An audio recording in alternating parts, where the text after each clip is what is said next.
Hello and welcome to the Tough Girl podcast, which is all about motivating and inspiring you. I'm your host, Sarah Williams. The Tough Girl podcast is sponsorship and ad-free, and that's thanks to the monthly financial support of patrons. To find out more about supporting your favourite podcast and becoming a patron, please check out Patreon, patreon.com/Tough Girl podcast. There's currently over 230 patrons supporting the mission to increase the amount of female role models in the media. Take action now and become one of them. All patrons will get their name on a dedicated patrons page on the Tough Girl website, and all female patrons $5 and above are invited to join the closed Facebook group, the Tough Girl Tribe. Today, I'm delighted we're going to be speaking to Sharon Gayter, who has been the fastest woman to travel by foot between John O'Groats and Land's End, 822 miles in 12 days, 11 hours, 6 minutes and 7 seconds. Enjoy.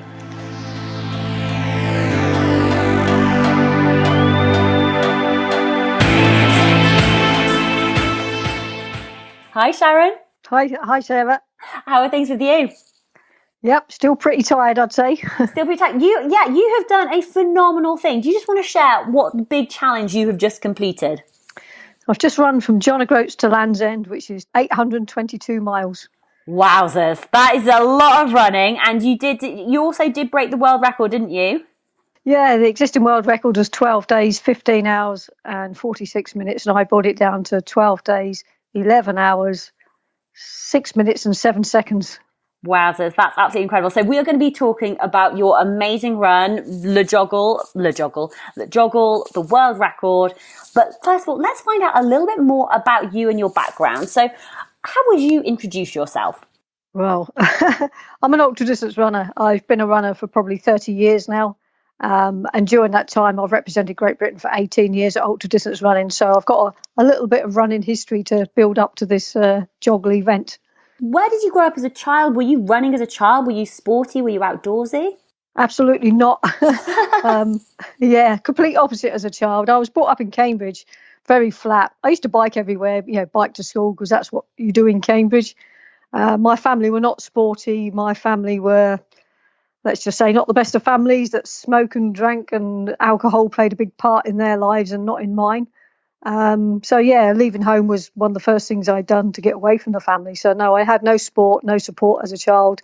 And it wasn't until I was in my mid to late 20s that I actually took up running just to get on with life, I think, and compete in the London Marathon. You see it on TV. I thought I'd love to do that one day. And a guy at work actually bought me a pair of running shoes. And that was the incentive. I felt so guilty. This guy had bought me a gift of a pair of running shoes. I had to use them. And that made me run the London Marathon. But it took me 3 weeks to run 1 mile without stopping. So it shows you I was very unfit even back then. So what age did you leave home then? I was 18 when I left home. What happened next? Did you stay in school? Did you go to university? Did you go straight to work? No, I had to go straight to work. I mean, at 16, I went straight to work. There was, home life was such that you had to work. And I didn't go back to university till much later in life. I was nearly 30 by the time I went back to university. I got a degree and then my master's, and then done a full circle. I'm back teaching there now. So, yeah. And wow, that's fantastic. What did you get your degree in? My degree's in sports science and my master's was in sport and exercise. But I've actually transferred into the business school because there's a lot of crossover between personal development in business as well as sport. And I really enjoy working in the business school, probably more so than I do in the sports department, I think. Oh my goodness, fascinating. You're in your late 20s. A colleague at work bought you a pair of shoes and you entered the London Marathon. It took you 3 weeks to be able to run your first mile. Where did this desire to run a marathon come from? Just from seeing it on TV, that you're inspired by so many people running a marathon. And I don't know, I think because I was probably so unfit, I used to bike everywhere, and then when you're 18, you get your car, and then, you never use the bike again. So I kind of had this desire that I'd like to get fit again, and I thought running a marathon would be a good way to do it. And it was just a challenge, I'd never achieved anything in my life, so to run a marathon was a massive challenge for me back then. I mean, God knows what 822 miles is like, but back then the marathon was very big.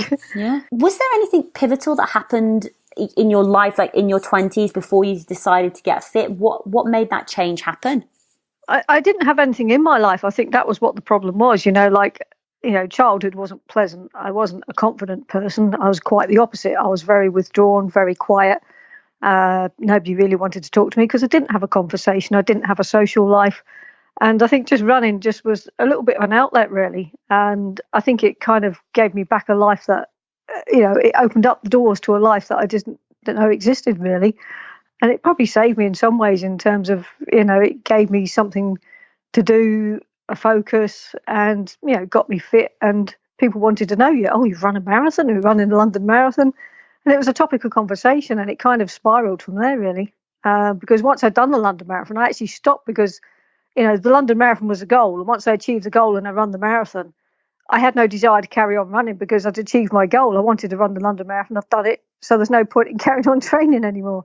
And I actually stopped running for a while, not realising I had to set another goal. And to me, to run another marathon wasn't, I did it to prove that I could run a marathon, and I've done it. So why do it again? And doing it faster didn't appeal to me. It didn't really matter what the time was. That was irrelevant to me back then. And it wasn't until I kind of found a 50-mile event. I'd moved up to the northeast by then from Cambridge. And, I found this 50-mile event in the moors, and that's what got me excited. Thought, oh, yeah, I'll start training again and go and do a 50-mile event. And then did pretty well at that, and then realised there was a 100-mile event just down the road from me, about 5 miles. And that's what really got me into ultras. That's a nice big round figure, 100 miles, 500 people on the start line, and I came fifth over all of those 500. And that's when I got excited about running because, I was pretty good at this stuff. Yeah. What did you love about the ultra distances? I think it created a new challenge because, a marathon is a marathon. They're just bog standard, but ultras are just so different. They just create so many different challenges. No two ultras are the same. You can go so many different places, run all over the world in different places. You get so many distances. If you run through the Grand Canyon, you don't just go into it. You run all around it. You run across deserts. You run across countries. It's just so varied. You can run across mountains, roads, everywhere. And you don't compare it. It's not like a marathon. Okay, if you do a marathon in 3.5 hours, that's your marathon PB or whatever. But ultras, you just don't compare them. You can have every conceivable weather all in one race, I can remember running in the Himalayas. We had blizzard conditions. We had 40 degrees heat. We had everything, and that's just the challenge of ultras. Something, it's never the same, and there's always something so different. And I just love running different places and the challenges that it brings up. Sleep deprivation brings its own challenges and tiredness, and there's just nothing to compare it with. They're just the best things to ever do. Do you have a favourite distance? No, I don't. I don't know. People ask me, do you have a favourite race? No, I just don't. I just love doing different things, and there is no set thing as a favourite distance, I don't think. There's some that are nicer than others. 822 miles is not very nice, I can assure you. But yeah, I suppose 24 hours was kind of my best distance, where I compete at my best. And when I represented Great Britain, I was always a better 24-hour runner than I was a 100K runner. And I reached quite high standards in that. And 6 days, again, I've reached world ranking #1 in 6 days. So again, you could say, well, my best distance is 6 days, but you don't do them very often. It's not like a marathon. I can do them every week. You've got to limit how many really big ultras you can do in a year. Tell me a little bit more about your training. Like, what sort of mileage are you doing sort of daily, weekly? I'm not doing as much as I used to. When I trained internationally, I was well in excess of 100 miles a week. I used a system called periodization. I am a sports scientist. I've been self-coached. And the system I used was 3 consecutively harder weeks followed by an easy recovery week. And that's what adapted the body. And then you start again the full cycle, but you have to add a few more miles on to make it a bit harder. So it might read something like 90 miles, 100 miles, 110 miles. Then I'd have an easy week of 50 to 60 miles. Then it'd pick up and it'd be 100 miles, 110 miles, 120 miles, then cut back to an easy week of 55, 60 miles. And I used to progress like that. That's the structure of my program. But within that, if I said, okay, if I was doing 100 miles for the week, that might be a speed work session on Tuesday, a hill rep session on Thursday, a sustained run on the Saturday, a very long run on the Sunday, and the rest of the miles were made up in between. So there was structure within that. And my programs are always written out, structured, and I'd stick to them as rigidly as I could. Were you doing extra stuff on the side? Were you doing like strength and conditioning work as well? Yes, I've always done strength work. I do weights twice a week. It more helps with muscle imbalance. But I must add, now that I'm a little bit older, I don't train as intensely, whereas years ago it was well in excess of 100 miles a week.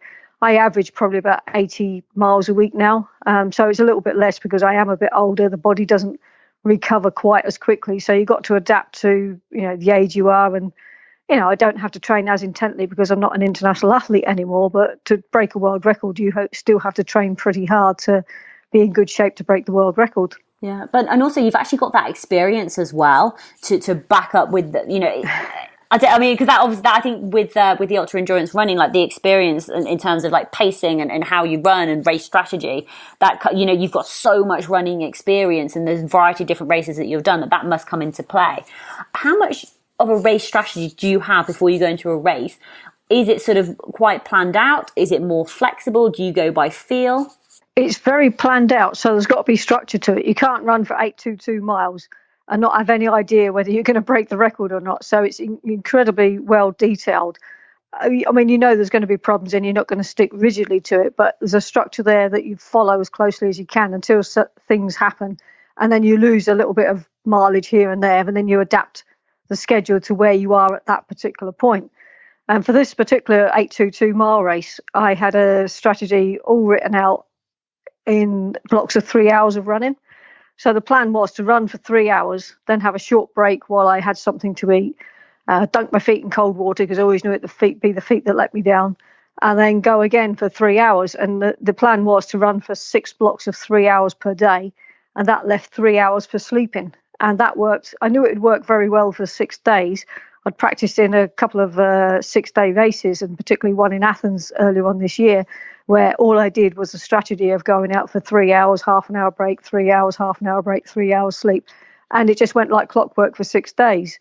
I didn't know what would happen after 6 days. And in the actual event, the first 6 days were exactly on schedule. I didn't lose a single mile in 6 days, which was good because you got to halfway and you had an even bigger cushion. So if you said I had, 10 hours cushion at the start, when you get to halfway and you still got a 10 hours cushion, that feels really good.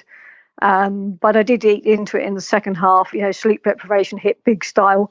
And I lost a few bits and pieces where I got lost in compounds and bridges were closed and roads were closed. And that all added to the time that, I should have been running, and I was left trying to find different ways around and run extra miles because of those issues, So, they all happened in the second half, unfortunately.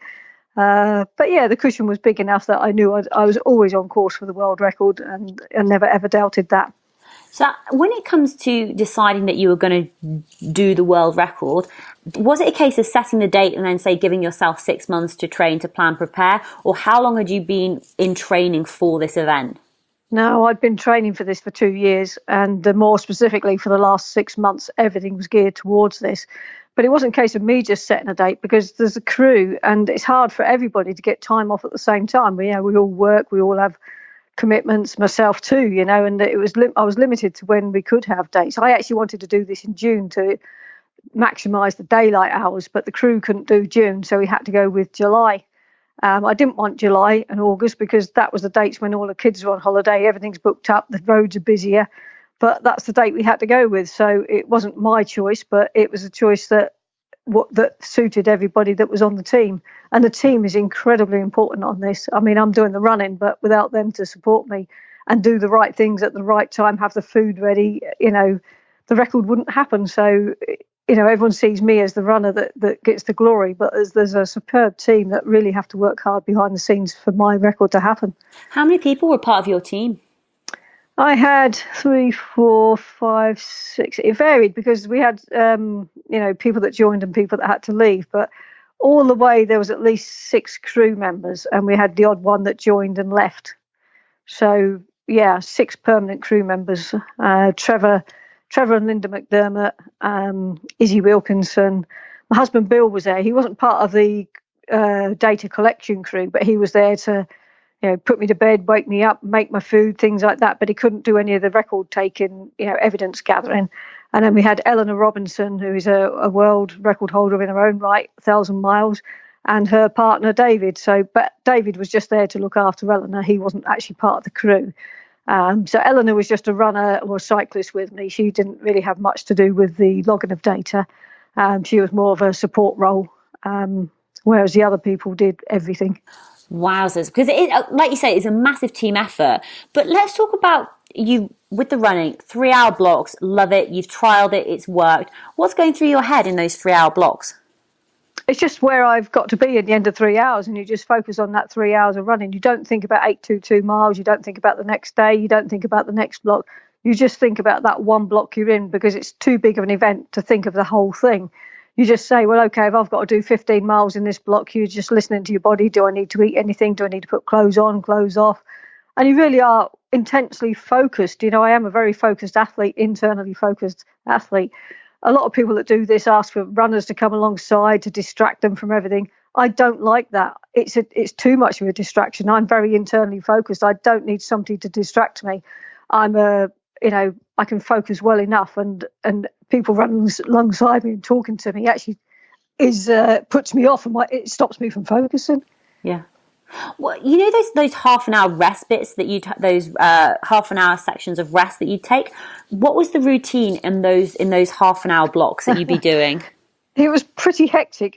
I tried to do it in 20 minutes, which was impossible. When I went to Athens, I could easily do it in 20 minutes because it was a stationary item, but because there was so much that we had to charge up. So the routine was get in the van, sit down, take the stopwatch off, recharge the stopwatch, take the camera out, recharge the camera, swap the batteries, put my feet, take socks and shoes off, put them in an ice bucket, eat food. As soon as I've eaten my food, I take out the empty maps, fill up with the fresh maps, discuss the route that I'm about to go on, whether it's off-road, road, where the next meeting point is, describe the parking point.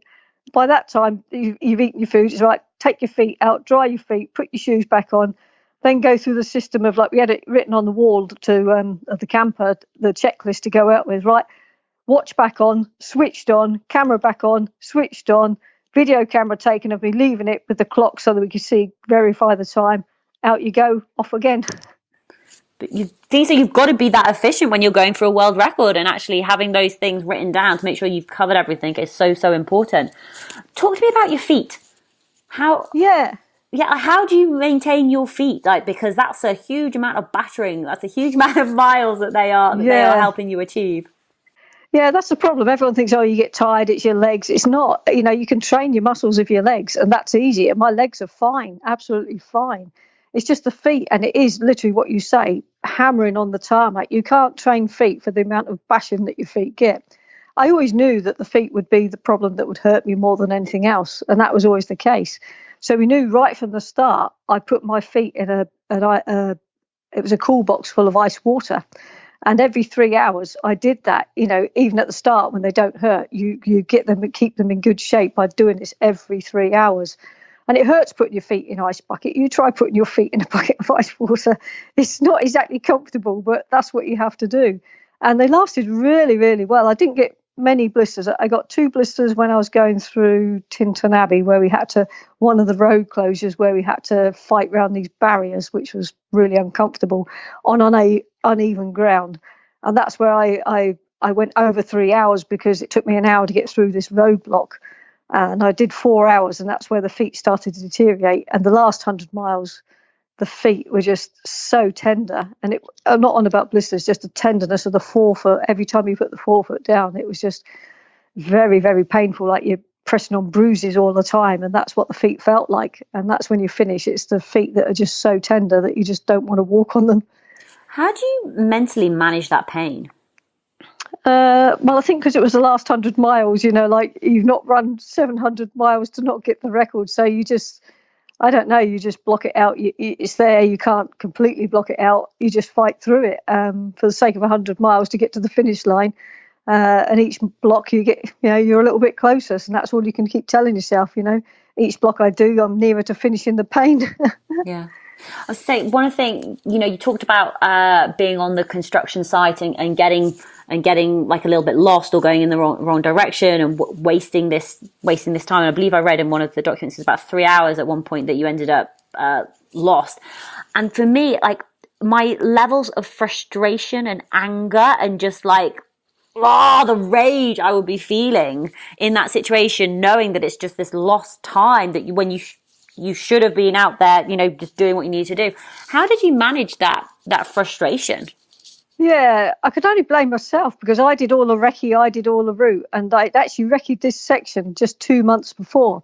and there was two subways. It was a massive big roundabout that joined with the motorway. And because it was such a busy roundabout, there were two subways that you went under to avoid crossing the roads. So I thought that's much easier going under the subways. I don't have to fight running across roads with cars coming at me 70 miles an hour. So I went under the subway, and the second one it disappeared into a building site. There was a housing site. They just started to make a housing site there. And so the subway just didn't lead to where it was supposed to lead. And I ended up surrounded by barriers everywhere in the building site. And I knew something was wrong, but you just think there's got to be a way out here. And I didn't quite lose 3 hours there, but it was a case of, in the end, I realised I couldn't go on. I was just on my own because the vehicle was behind me at the start of the roundabout, and the vehicle parked the opposite side of the roundabout, and it was waiting for me. And I realised something was wrong when I didn't appear, but I didn't have a phone on me or anything. So I just, I realised I had to backtrack, by which time they realised that something was wrong, and they were following the tracker, and they actually tried to find me from the tracker where I was lost. And we actually met nose to nose when I hit the roundabout again, and I just had to run around the roundabout in the end because there was no way around it. It was just unfortunate. It was the very last block of the day when you're most tired, and then it was a second. Everything happened in twos on this. That was the first part of that block, and then the second one was when I went through Preston. The bridge I had, it was 2 miles to the parking overnight point, and then the bridge was closed. It had been condemned in the last 2 weeks. And again, I couldn't have planned for that. And it was a 4-mile trek round to get round this bridge. But yeah, totally frustrated, but there's nothing you can do. It's a long race, and okay, you had time to spare, and you just have to put it behind you and say, right, okay, there's a few extra hours lost here. That means that I won't break 12 days now, but, I can still break the world record. So you just have to put it behind you and get on with it. It's such a long race. You can't sit there, cry your eyes out because things haven't worked. You just, okay, that's done. I've lost a few hours, get on with the job. And the sooner I get there, the sooner I get to sleep. So that's all you have to say to yourself. And when you wake up the next morning, it's all forgotten about and you carry on with the job again. Yeah. I mean, there's two things there. There's the exhaustion and there's the sleep deprivation.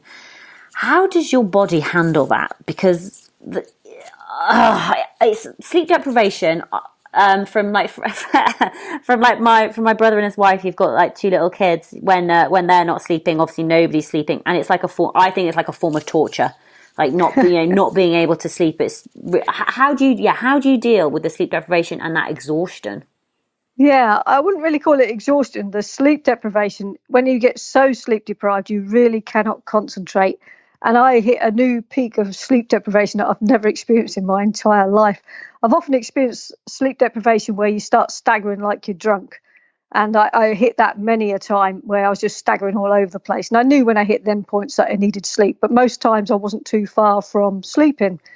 But the time when it just went beyond that, I was 3 miles to where I was near Taunton.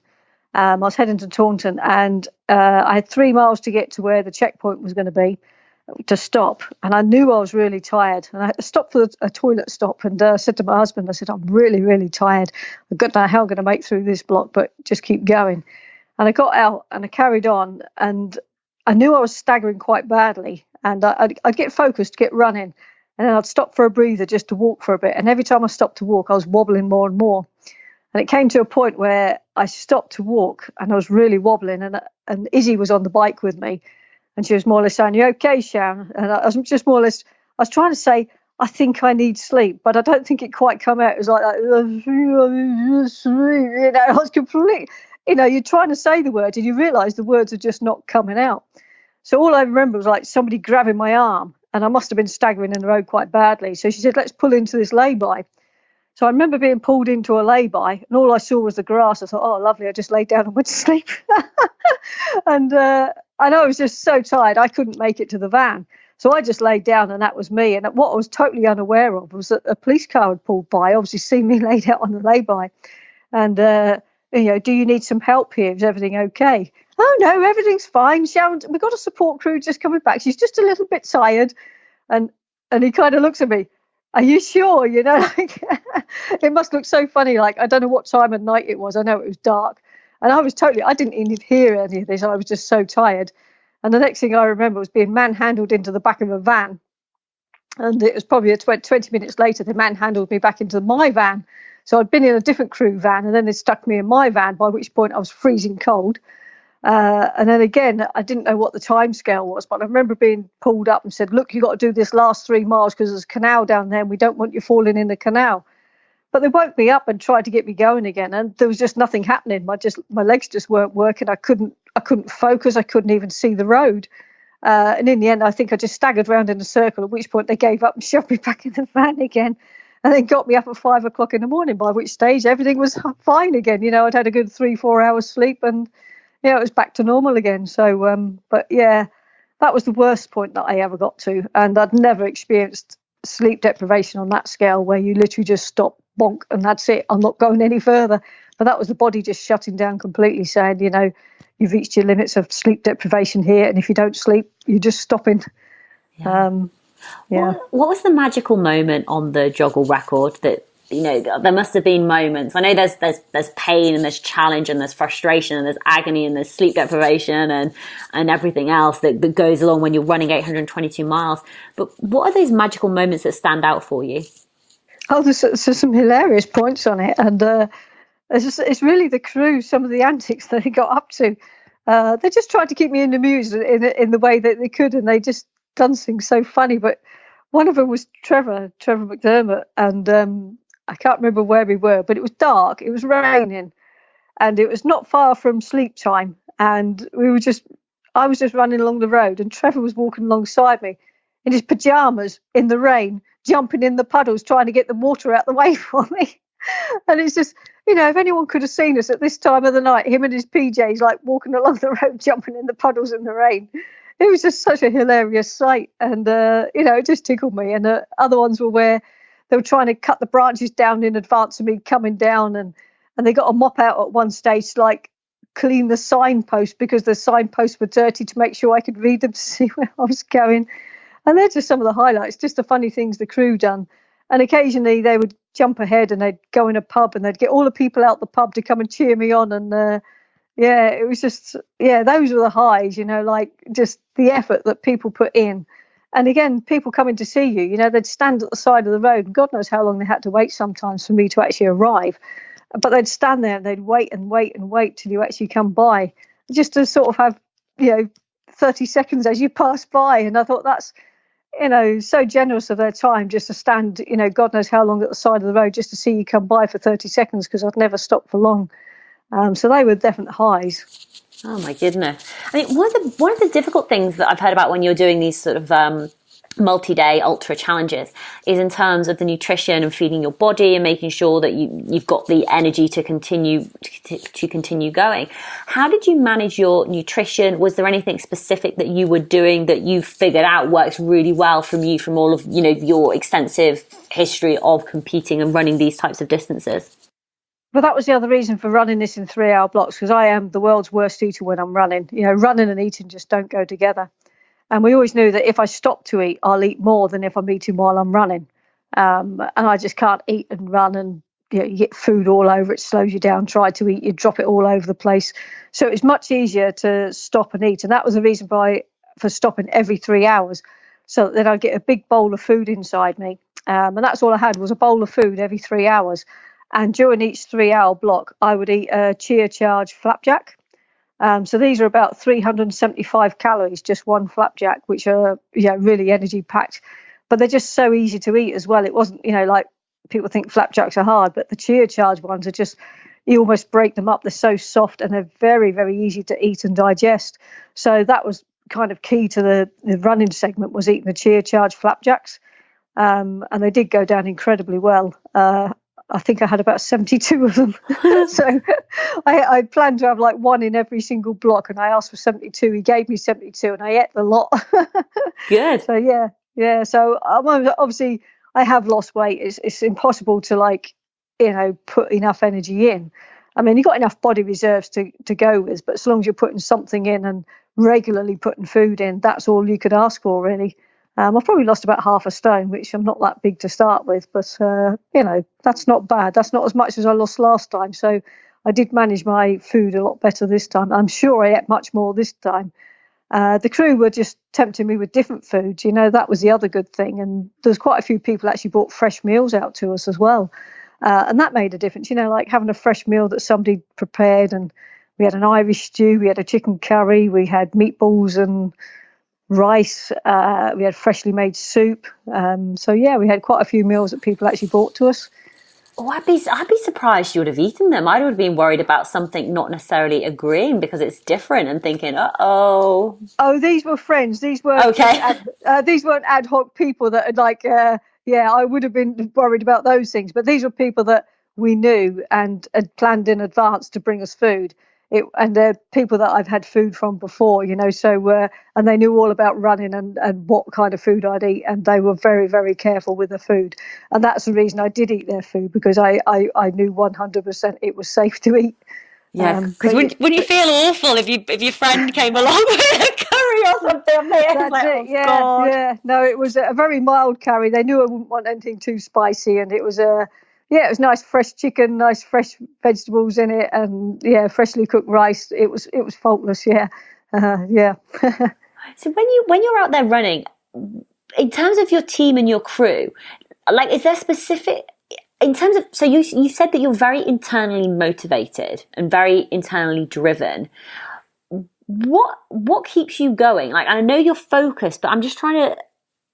What is it that motivates you? It is my own drive. It is my own drive. I don't need somebody to say, "Come on, Sharon, keep going, keep doing this. You're doing really well." I don't need anybody to say that.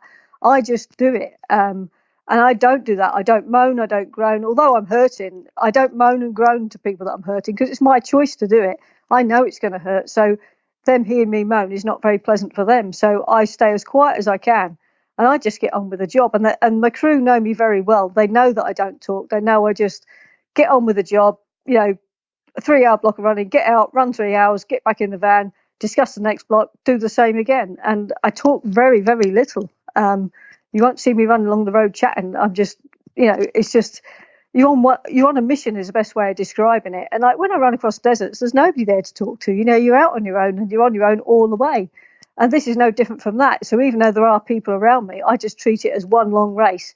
And I can't stop and I can't relax until I get to the finish. And you get in that way of thinking, that mode of thinking, and then you just go for it, and you just don't stop. As soon as that gun goes, I'm now in race mode. I've got to break this world record, and nothing's going to stop you. And that determination and the drive just takes over. I don't need encouraging, anything like that. I just do it myself. It's just, I think 18 years of being an international athlete, when you have to push to your limits, that trains you to do that. And again, being a sports scientist, I understand the psychology of this, and I know how I prepare myself, and I know that I can get into that focus and drive and just keep going. Many other people would struggle, but it's just something I've always had. How has like your sports science background helped you with your running career, would you say? Oh, enormously. I started my sports science degree the year I did my very first international. And it learnt me so much about how to train, because there was no coaches 30 years ago. There were no coaches for ultra distance running. And there's still very few ultra distance coaches, although it's a bigger sport now. But years ago, everybody knew how to train a marathon runner, but nobody knew how to train an ultra distance runner. So I had to train myself, because there just wasn't any coaches. But through doing that, it taught me to learn everything I could about my body, what works, what doesn't work. And so I don't think I could ever be coached, because I know my body better than any other coach could do. And plus, I know how to train myself better. I understand my body. I've done sports science, I've done nutrition, but nutrition and ultras, it just don't go together. You could say you got to eat 50 grams of carbohydrate per hour, but in practice, that just doesn't work. The reality is, eat one item of food per hour, that works. But what that item of food is, it doesn't matter so long as it agrees with you. So what I eat might be totally different to what somebody else eats, but you've got to find the foods that agree with you and stick with them. 100%. So yeah. Well, you've been involved in like the ultra world for such a long time now. How has it changed over the past 30 years? Because it used to be such a rare thing to run an ultra, but now it's almost like it's like the new thing. Or there's ultras, like instead of it being like one ultra once a year, it's like there's ultras now that you can run an ultra every single weekend pretty much. Yeah, years ago, 30 years ago, there was barely an ultra in this country. All the ultras I did were abroad. There was just one race per year that I could do in this country. And there was, all of these races are just snowballed from nowhere. But they're so popular. And everyone asked me, "Oh, you're an ultra distance runner. You must have done this race." But because there's just snowballed in the last 5-10 years, there's no way I could do all the ultra distance races that are out there now, because there's just so many of them. And, I haven't heard of half of the ones that are going ahead. And I mean, I just wish they were there years ago so that I could have had more choice and done a few different ones. But I had to stick to the same old all the time, 100K, 24 hours, because nothing else really existed. But nowadays, you're spoilt for choice for races you can do. And I'm still doing different ones because there is so many out there that you can do. What race is on your bucket list? Which race haven't you done yet that you think, oh, I want to do that? Oh, there's no one that really jumps out that I suppose Comrades is one of those that I've never got to do. I mean, that's only a short ultra of like 55 miles, but because of doing the internationals, I never got a chance to do it because it always clashed with 100K or the 24 hours, and it was always limited. You can't do this race if you're doing that race. And ever since I finished being an international athlete, I've had so many bigger challenges on like this one that, again, you couldn't do Comrades because it clashes with doing this event. So that's one of those, it's the biggest ultra, I think, on the planet, but it's just one of those that I'd love to go and do. And Spartathlon sort of ranks high as one I'd really like to do. But again, it's just I can't always fit it in the year. And again, this year, there's no way it can be fitted in this year.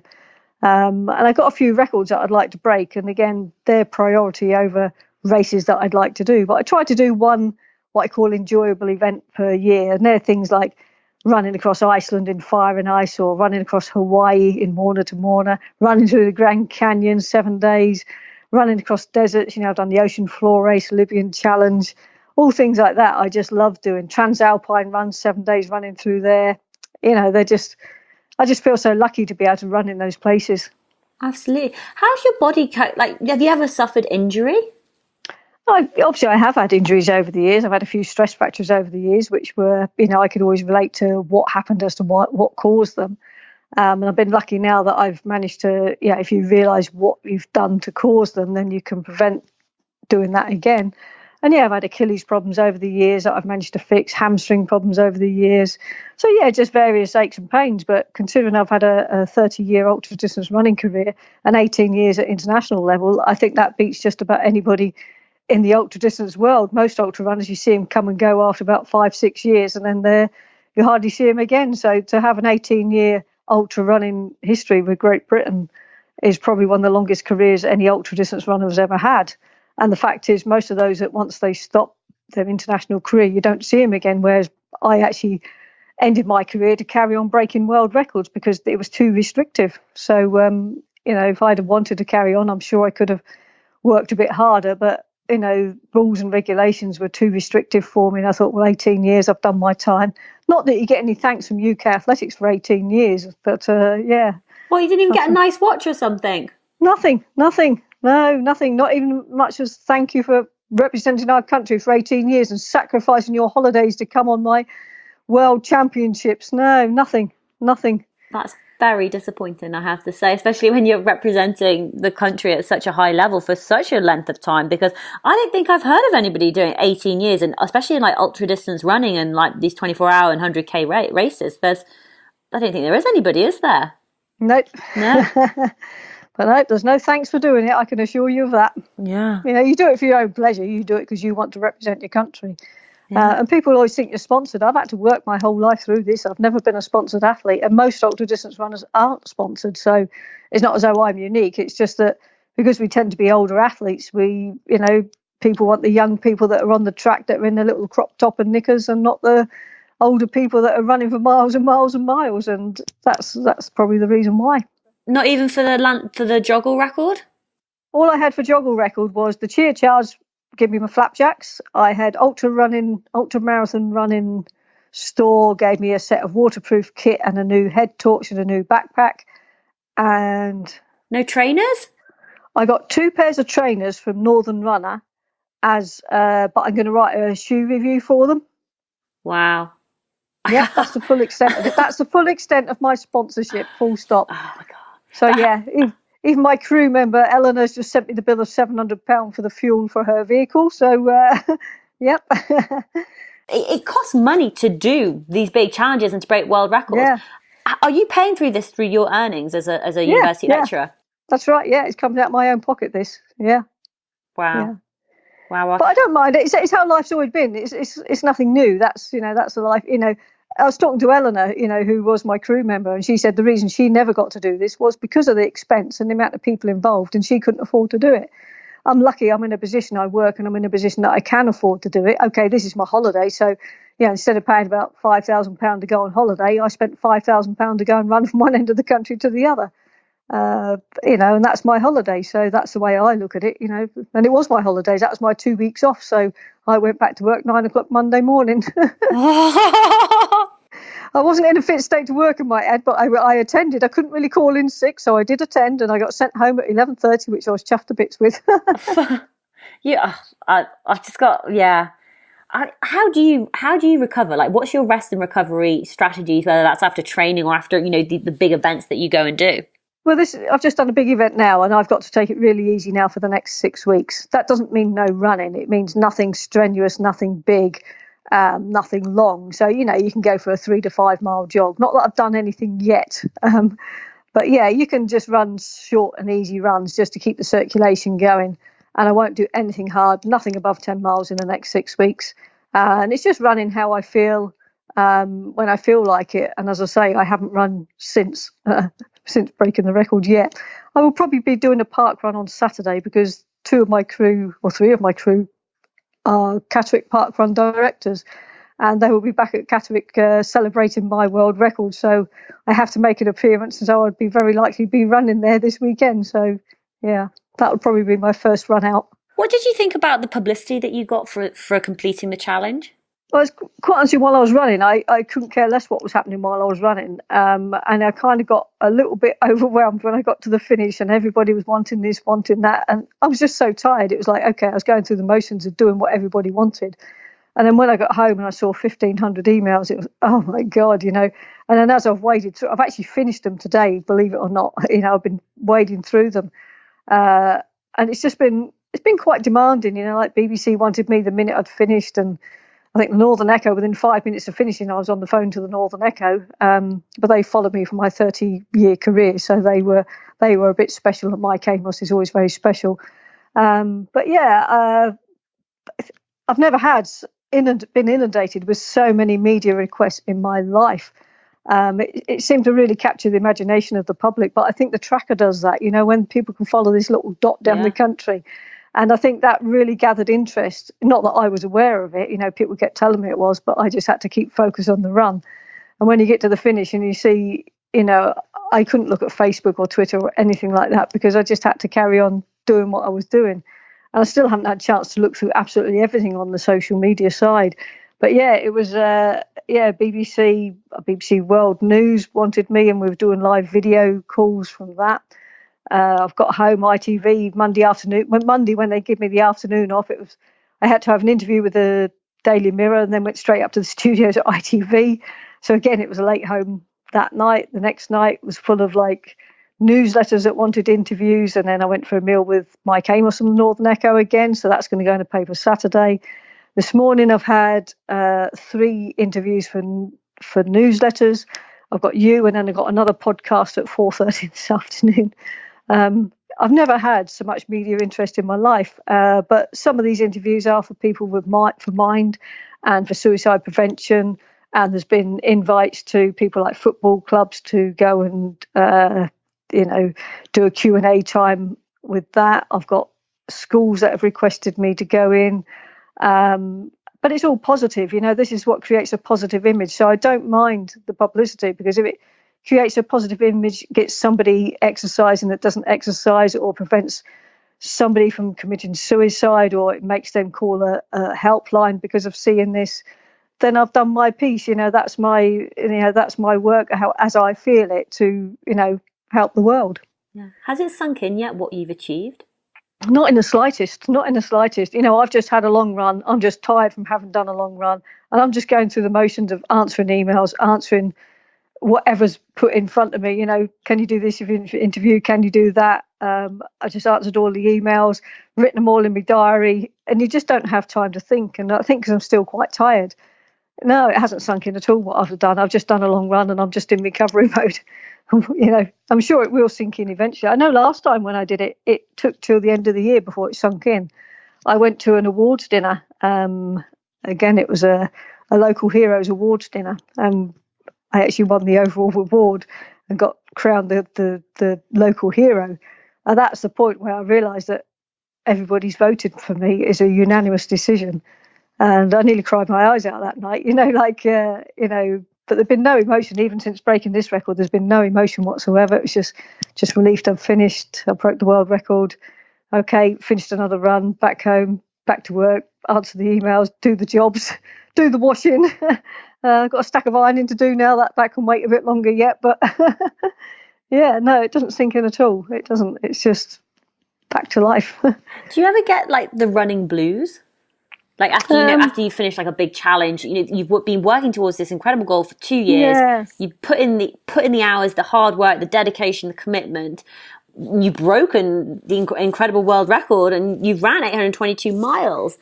I think I do get the running blues. I think that's probably the stage I'm at now, where because you can't go running because you're too tired and you don't even feel like running. So I guess this is the running blues, what I'm getting now, where, the weather's nice. It'd be nice to go out for a run, but I just really don't feel like it. And yeah, I think once the media interest dies down and you still can't do a lot of running, that will probably hit me even more for a bit. Because I do love running. I mean, I run because I love running. It's not a chore. I absolutely love running.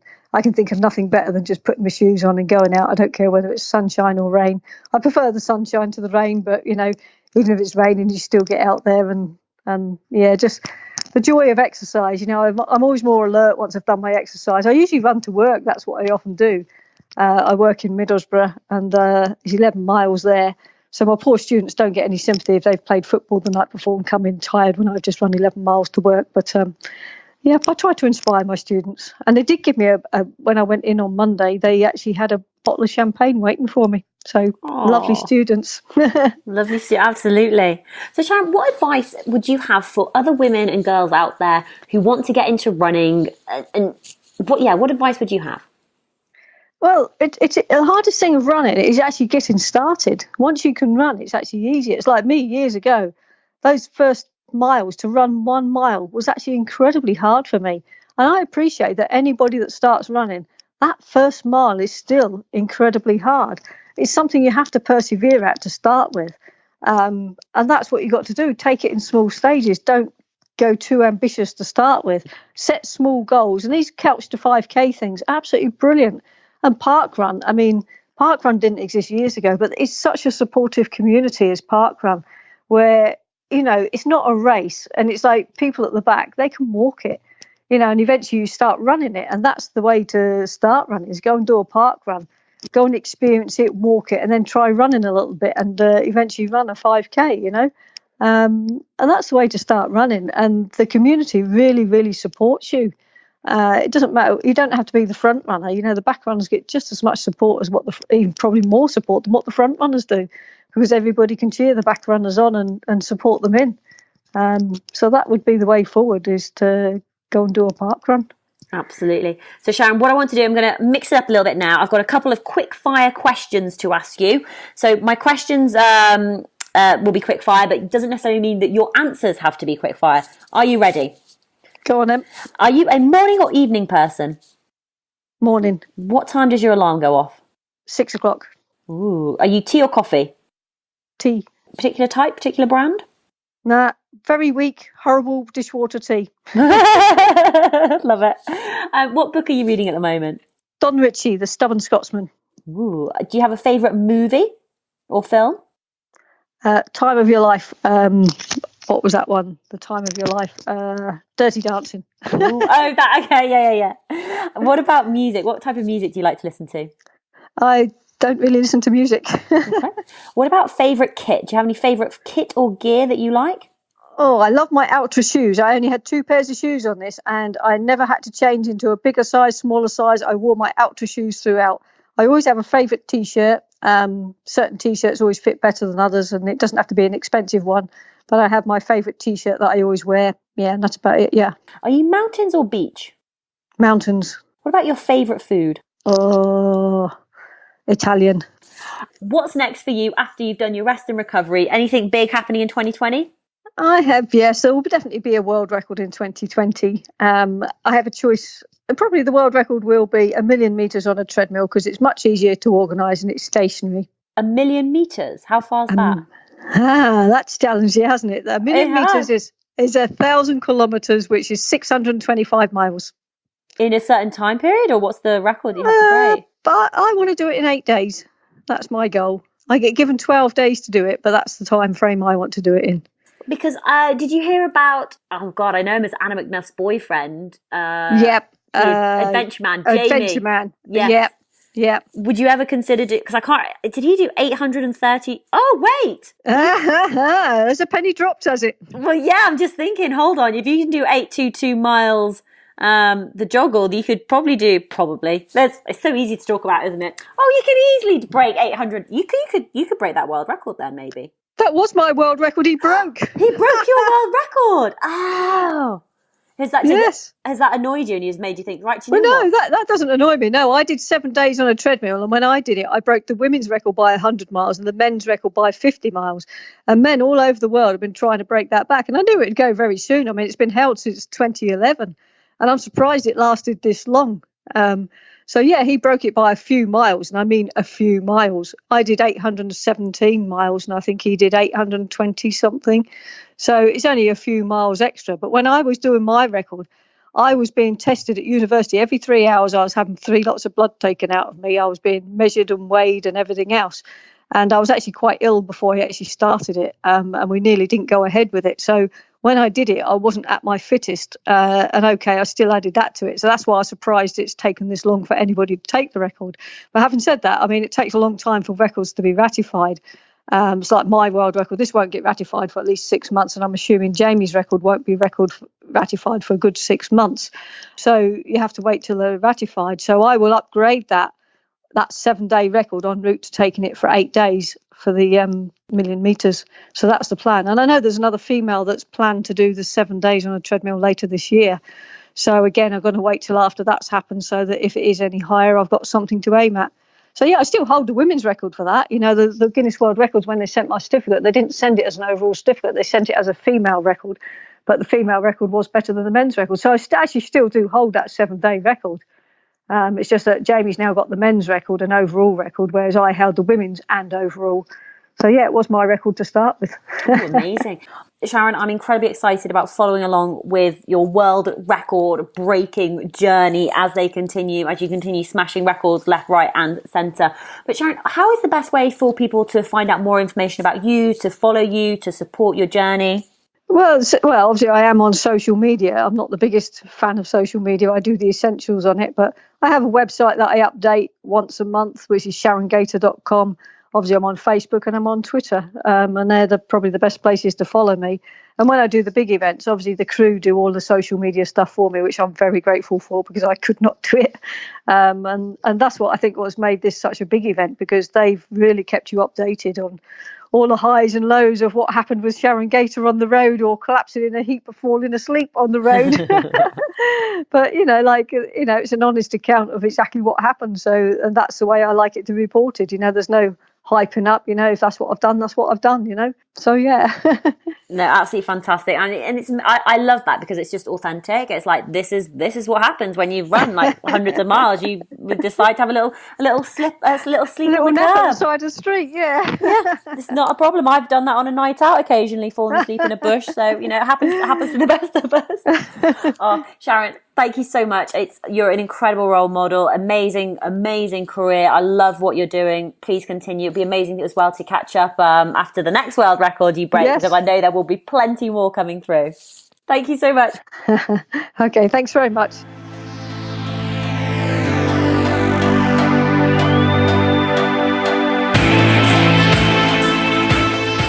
Hey Tribe, I hope you enjoyed that episode with Sharon. What an absolute inspiration, and what a record to break. Just incredible, running 822 miles. Just unbelievable.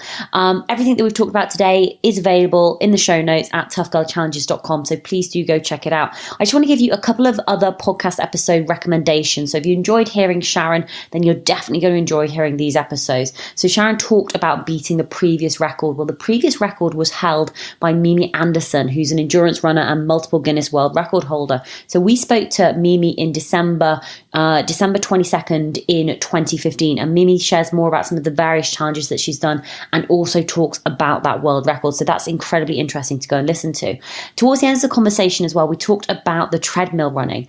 So I spoke with Amy Hughes, who ran 521 miles on a treadmill in a week, and that was in November 2016. So when Amy was doing that challenge, I thought that she had actually broken the world record because she did actually run the most amount of miles. However, her record wasn't verified by Guinness World Records, but it's still a really, really fascinating episode to listen to, what's going through, her mind when you're running on a treadmill. I actually headed out to Manchester to go and join her for a couple of miles running next to her. And I have to say, it was one of the, obviously it wasn't hard for me because I wasn't running that distance, but what was really hard was watching Amy go through this. When you watch somebody that go through huge amounts of pain and sacrifice, but also to see their level of determination and focus and just getting it done, it's totally unbelievable. We also mentioned Anna McNuff as well. So we have spoken to Anna previously on the Tough Girl podcast, so you really enjoy her episode. So Anna is actually currently out doing 100 barefoot marathons, barefoot, absolutely incredible. So it's called Barefoot Britain, 100 marathons. She started at the very, very top of the UK. She's going to be running all the way through. She'll finish sometime next year. But Anna's episodes are always worth listening to. She's also run the full length of the Tiararoa Trail. So if you like running, definitely go take a listen to Mimi Anderson's episode and Amy Hughes' episodes. I sort of like how everything comes together, so you can hear everyone's different tips and tricks and what they've learned from doing these incredible endurance challenges. So go and check out toughgirlchallenges.com, the website that will contain all the links that you need. The website will also give you links to all of my social media channels, so you can come and say hi on Twitter. I'm more active on Instagram stories, but I'm also active on Facebook as well. Equally, you can find more information out about me, and you can also find more information out about supporting the Tough Girl podcast. So if you listen every single week, if you binge listen at weekends and you've listened to like 5 or 6 in a row, then please consider paying it forward. Sign up for $2 a month, $5 a month. Think of it as the equivalent of buying me a chocolate bar once a month for listening to the Tough Girl podcast. It really does make a massive difference. So we've currently got over 230 patrons. I'd love to get that number to 250. It just allows me to fund the running cost and to also to be able to earn a living doing what I love, basically, and producing this incredible content. And it does make such a difference being able to share these women's stories and promote what they are doing. And the more women that can see and hear other women doing challenges like this, the more women start to think, well, hold on, if she can do that, then what can I do? So that's my question to you. What's your new challenge? What adventure? What are you going to be doing next? What is on your bucket list? What have you dreamt about doing but never achieved yet? And yet is the operative word. You can still do it. Age is but a number. So decide what it is that you want to do. Write it down on a piece of paper. Set that goal. Tell somebody about it. And take one step today to make that dream a reality. Because you have to start. No one can do this for you. You have to do it. Decide, commit, and get after it. Good luck with whatever it is that you are after. If I can help in any way, then please don't hesitate to reach out, sarah@toughgirlchallenges.com. As always, I'll be back with you next Tuesday for another awesome episode of the Tough Girl podcast. Thank you so much for all your love and support. I really do appreciate it. Take care, lots of love, and I'll speak to you soon. Bye.